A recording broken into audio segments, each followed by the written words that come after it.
जय माता दी। आइए हम आपको आज घट स्थापना के बारे में कुछ बताते हैं। घट स्थापना हमेशा शुभ मुहूर्त में करें। प्रातःकाल सबसे उत्तम माना जाता है। कलश में गंगा जल, सुपारी, सिक्का, अक्षत और आम के पत्ते रखें। ध्यान रखिएगा कि आप जो आम का पत्ता तोड़े उसमें 9 पत्ती हो, बहुत उत्तम होता है ऐसा। नारियल को लाल कपड़े में लपेटकर कलश पर रखें और ये भी ध्यान रखिएगा कि नारियल में कलावा हमेशा 9 बार लपेटा जाता है, इससे कम नहीं होना चाहिए। रोज़ सुबह शाम घी का दीपक जलाएं और माता का ध्यान करें। मिट्टी के पात्र में जौ बोएं, यह वृद्धि और समृद्धि का प्रतीक होता है। आप नवरात्रि में जब जौ बोएंगे तो आप एक दिन पहले ही जौ को पानी में भिगो दें। तब दूसरे दिन आप जब जौ को बोएंगे तो वो जौ अच्छे से उगेगा। और आप मिट्टी में थोड़ा बालू मिला लेंगे तो आपका जौ और अच्छे से उगेगा। और ध्यान रखिएगा कि आप जो जौ बोए हैं उसमें जल ऐसे डायरेक्टली नहीं डाला जाता, उसमें जल का छींटा दिया जाता है। ऐसे आप हाथ में ले लेके ऐसे ऐसे ऐसे ऐसे करके छींटा मारिएगा, छींटा से सिंचन करिएगा जौ को। प्रतिदिन दुर्गा चालीसा या दुर्गा सप्तशती का पाठ अवश्य करिएगा। हर दिन नव दुर्गा के अलग अलग स्वरूप का नाम लेकर पूजन करें। पहले दिन माँ शैलपुत्री का होता है। अष्टमी या नवमी को कन्या पूजन अवश्य करें और श्रद्धा से भोजन कराएं। राहु काल में स्थापना या शुभ कार्य न शुरू करिएगा। पूजा स्थान को साफ सुथरा और संकल्प लेकर ही व्रत पूजा आरंभ करिएगा। जो साधक दुर्गा सप्तशती के 12वें अध्याय को नियमित रूप से पाठ करता है उसे समाज में मान सम्मान और मनोवांछित लाभ की प्राप्ति होती है। अगर आप 12वें अध्याय का पाठ शुरू करना चाहते हैं नियमित तो इसी नवरात्रि में शुरू कर दीजिएगा। पहला शुभ मुहूर्त 19 मार्च को सुबह 6:52 से 7:43 तक है और दूसरा अभिजीत मुहूर्त जो है वो दोपहर 12:05 से 12:53 तक है। 19 मार्च 2026 की चैत्र प्रतिपदा का कई शुभ योग बन रहे हैं।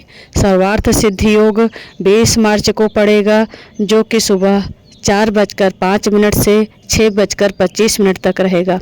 शुक्ल योग प्रातः काल से शुरू होकर रात 1:17 तक रहेगा। ब्रह्मा योग शुक्ल योग के बाद शुरू हो जाएगा।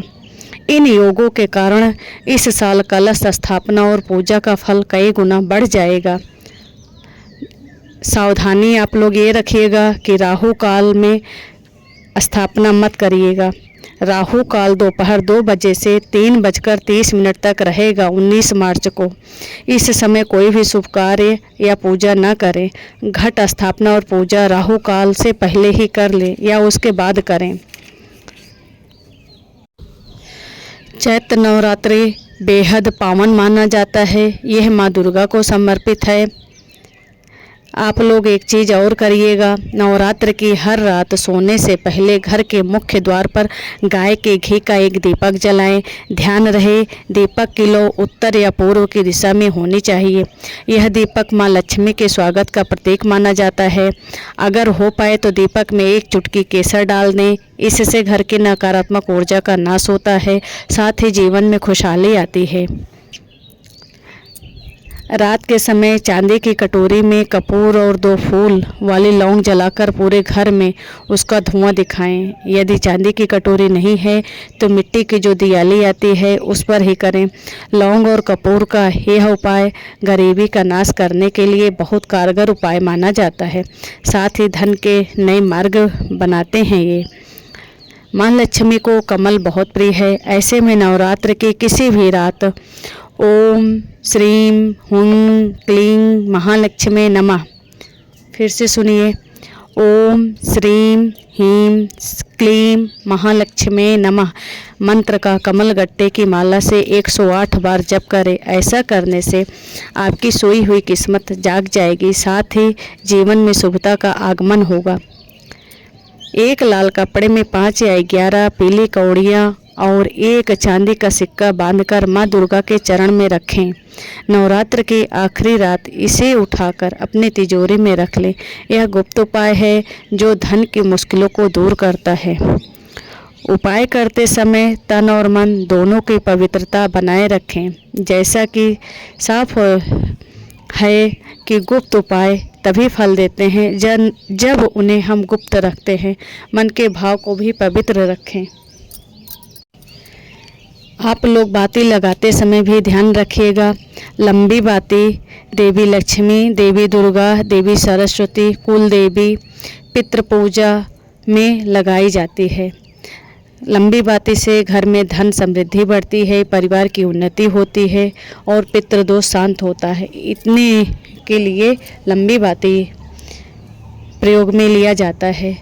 और गोल बाती भगवान शिव, भगवान विष्णु, राम, कृष्ण, हनुमान जी के लिए गोल बत्ती का प्रयोग किया जाता है। हम आपको एक और लौंग के बारे में माँ जगदम्बा से जुड़ी बात बताते हैं। माता रानी को लौंग बहुत प्रिय है। आप नवरात्र के 9 दिन में प्रतिदिन 9 लौंग लीजिए, कलावे से लौंग की माला बना लीजिए, कलावे में बांध लीजिए एक एक लौंग करके उसको। तो जब आप गांठ बांध देते हैं 9 लौंग की माला बना करके माता रानी को प्रतिदिन आप पहनाइए। और ध्यान रखिए जब आप माता रानी की लौंग की माला बना रहे हैं, 9 लौंग ही है, तो उसमें ओम ऐं ह्रीं क्लीं चामुंडाय विच्चे यह कहते हुए लौंग की माला बनाएं। और 9 के 9 दिन आप एक विष रखिए, यानी एक मनोकामना माता से कहिए। और 9 के 9 दिन आप एक एक माला रोज़ माता रानी को बना करके पहनाइए। और जो 9 माला आपकी है, ये माला नवरात्रि के बाद उठा करके अपने पास रख लीजिए। यदि आप किसी अच्छे जगह किसी जगह जाते हैं, आपका बनते बनते काम बिगड़ जाता है, तो इसको आप अपने पॉकेट में, पर्स में रख कर जाए। इससे आपके वो काम माता रानी की कृपा से बन जाएंगे। हम तो यह उपाय हर साल करते हैं, हमारी काम बन जाते हैं। आप अपनी एक मनोकामना रखिएगा, वो मनोकामना भी आपकी पूरी होगी।